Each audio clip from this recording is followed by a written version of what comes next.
بسم اللہ الرحمن الرحیم۔ السلام علیکم۔ 12 ربیع الاول کی خوشی میں سارے بازار ہر جگہ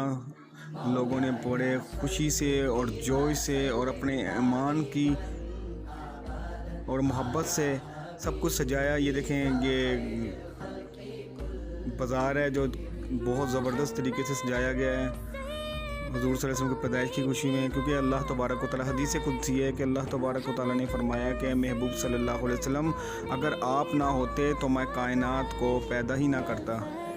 ایک جگہ اور فرمایا اللہ تبارک و تعالیٰ، حدیث قدسی ہے، ایک جگہ اور اللہ تبارک و تعالیٰ نے فرمایا کہ اے نبی کریم صلی اللہ علیہ وسلم اگر آپ نہ ہوتے تو میں اپنی ربوبیت کا اعلان ہی نہ فرماتا۔ تو آقا تاجدار مدینہ صلی اللہ علیہ وآلہ وبارک وسلم کی وجہ سے ہم سب کا وجود ہے، اور ہم سب ہے، زمین و آسمان، سورج، چاند، ستارے، ہر چیز آقا تاجدار مدینہ صلی اللہ علیہ وآلہ وبارک وسلم کی محبت میں اللہ تبارک و تعالیٰ نے سب کچھ بنایا تاکہ دنیا کو پتہ چل سکے کہ میرے محبوب صلی اللہ علیہ وسلم سے محبت ہی ایمان کی نشانی ہے، کیونکہ آقا تاجدار مدینہ صلی اللہ علیہ وآلہ وبارک وسلم سے محبت کے بغیر ایمان مکمل ہو ہی نہیں سکتا، کیونکہ حضور صلی اللہ علیہ وآلہ وسلم ہماری جانوں سے بھی زیادہ عزیز ہیں، ہمارے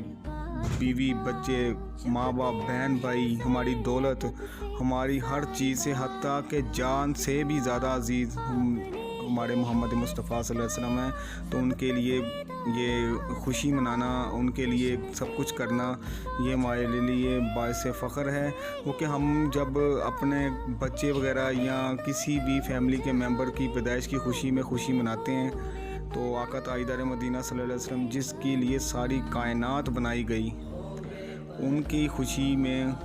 ہمیں خوشی منانی چاہیے۔ اکثر لوگوں کا یہ خیال ہے کہ حضور صلی اللہ علیہ وسلم کی پیدائش 12 ربیع الاول کو نہیں، وصال ہوا ہے، لیکن یہ بات بھی ذہن نشین کر لینی چاہیے کہ آقا تاجدار مدینہ صلی اللہ علیہ وسلم کی حدیث پاک ہے، بخاری شریف میں بھی ہے، مسلم شریف میں بھی ہے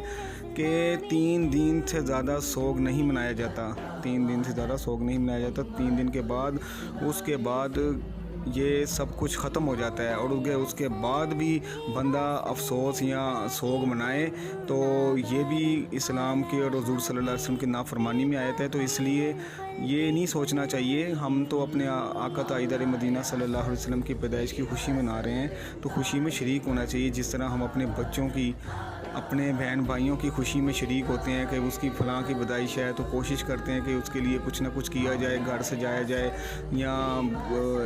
کچھ نہ کچھ کیا جائے۔ تو ہمارے آقا تاجدار مدینہ صلی اللہ علیہ وسلم کی خاطر ساری کائنات بنائی ہے تو اس کی خوشی میں شریک ہونا چاہیے۔ یہ آپ سب کو اسی چیز سے نظر آ رہی ہے، یہ کہ لوگوں کی محبت ہے، پیار ہے کہ وہ آقا تاجدار مدینہ صلی اللہ علیہ وسلم کی پیدائش کی خوشی منا رہے ہیں، تو خوشی ہی منانی چاہیے۔ وصال اگر آقا تاجدار مدینہ صلی اللہ علیہ وآلہ وبارک وسلم کے وصال کا دن اگر ہو تو وہ 3 دن کے لیے، آقا صلی اللہ علیہ وسلم نے خود فرمایا 3 دن کے علاوہ سوگ نہیں منانا چاہیے، تو اس کے بعد تو یہ بات بنتی ہی نہیں کہ سوگ منایا جا رہا ہے، یہ اس وقت حضور صلی اللہ علیہ وسلم کا وصال کا دن ہے، تو ایسی چیز نہیں سوچنی چاہیے۔ ہمیں ہر وقت آقا صلی اللہ علیہ وسلم کی محبت میں آگے ہونا چاہیے، آقا صلی اللہ علیہ وسلم کے پیار میں، محبت میں آگے ہونا چاہیے۔ اتنا تک حضور صلی اللہ علیہ وسلم نے فرمایا کہ میرے بعد ایسے لوگ آئیں گے جو اپنی ساری دولت خرچ کر دیں گے، ساری دولت خرچ کر دیں گے میرے دیدار کی خاطر۔ تو اتنے محبت کرنے والے حضور صلی اللہ علیہ وسلم سے لوگ ہیں تو یہ تو کچھ بھی نہیں ہے، تو آقا تاجدار مدینہ صلی اللہ علیہ وسلم کے دیدار کے لیے اپنا سب کچھ قربان کر دیں گے، دولت تک سب دولت قربان کر دیں گے آقا صلی اللہ علیہ وسلم کے ایک دیدار کے لیے۔ تو ہماری تو جان بھی حضور صلی اللہ علیہ وسلم کی خاطر ہے۔ اگر ہمارا ایمان ہی اس وقت تک مکمل نہیں ہوتا کہ اگر ہم اپنے بیوی، بچے، بہن بھائی سب کو یہ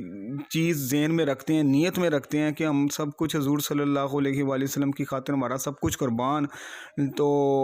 پھر ہی ہمارا ایمان مکمل ہوتا ہے۔ حتیٰ کہ ہماری جان بھی، اگر ہمارے ذہن میں جان کا بھی آئے تو ہماری جان بھی حضور صلی اللہ علیہ وسلم کی خاطر ہے، سب کچھ انہی کا ہے۔ تو اس چیز سے آپ اندازہ لگا سکتے ہیں کہ اللہ تعالیٰ کو اپنے نبی کریم صلی اللہ علیہ وسلم پر سے کتنا پیار ہے، آقا تاجدار مدینہ صلی اللہ علیہ وسلم سے محبت کی انتہا ہے۔ تو اس لیے علامہ اقبال رحمۃ اللہ نے فرمایا کہ محمد سے وفا تو نے تو ہم تیرے ہیں، یہ جہاں چیز ہے کیا لوح و قلم تیرے ہیں۔ تو اللہ تبارک و تعالیٰ نے اپنے محمد مصطفیٰ صلی اللہ علیہ وسلم کی خاطر سب کچھ کیا، جو ہم اپنے زمین، سورج، چاند، ستارے، جو چیز بھی بنائی حضور صلی اللہ علیہ وسلم کی محبت میں بنائی، ان کے لیے بنائی تاکہ لوگوں کو پتہ چل سکے میرے نبی کریم صلی اللہ علیہ وآلہ وسلم کی کتنی اہمیت ہے۔ اس کے بعد اللہ تبارک و تعالیٰ نے فرمایا ان اللہ و ملائکتہ یصلون علی النبی یا ایھا الذین آمنوا صلوا علیہ وسلموا تسلیما کا لفظ استعمال کیا۔ میرے نبی اللہ تبارک و تعالیٰ نے فرمایا کہ اللہ اور اس کے فرشتے نبی پر درود بھیجتے ہیں، اے ایمان والو تم بھی نبی کریم صلی اللہ علیہ وسلم پر درود بھیجا کرو، آخر میں تسلیما کہہ دیا، اور کثرت سے سلام بھیجا کرو۔ تو حضور صلی اللہ علیہ وسلم کی حدیث پاک بھی ہے، آقا صلی اللہ علیہ وسلم نے فرمایا جو میرا امتی مجھ پر درود بھیجتا ہے اس کے 10 درجے بلند ہوتے ہیں، 10 نیکیاں ملتی ہیں اور 10 گناہ معاف کرتے ہیں۔ اور ایک دوسری جگہ بھی آقا صلی اللہ علیہ وسلم نے ارشاد فرمایا کہ جو امتی میرا مجھ پر سلام بھیجتا ہے تو مجھے اللہ تعالیٰ میرے جسم میں میری روح لٹا دیتا ہے اور میں اپنے امتی کے سلام کا جواب دیتا ہوں۔ تو آقا تاجدار مدینہ صلی اللہ علیہ وسلم کے عاشق جو ہوتے ہیں کچھ دیدار کو تڑپتے ہیں، کچھ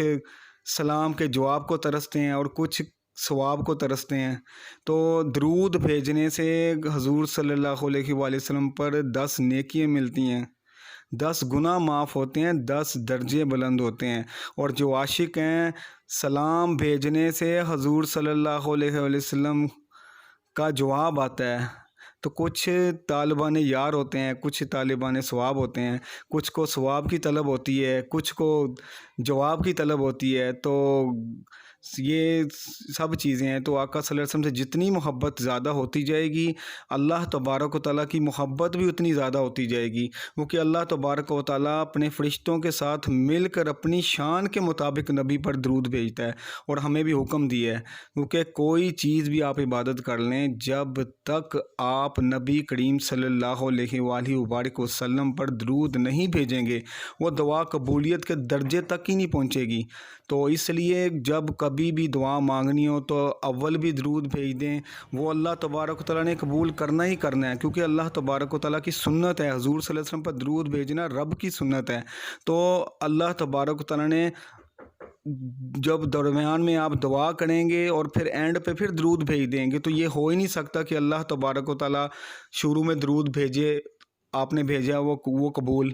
اور درمیان میں دعا وہ رد کر دے اور اینڈ پہ درود پھر بھیجیں گے تو اللہ تبارک و تعالیٰ پہلا حصہ بھی قبول کرے گا، وہ اللہ تعالیٰ نے خود فرمایا ہے، درمیان میں دعا ہوگی وہ دعا بھی قبول کرے گا انشاءاللہ، اور اینڈ پہ آ کے جب درود بھیجے گا وہ بھی قبول، یعنی کہ جو چیز آپ نے بھیجی ہے درود پاک کے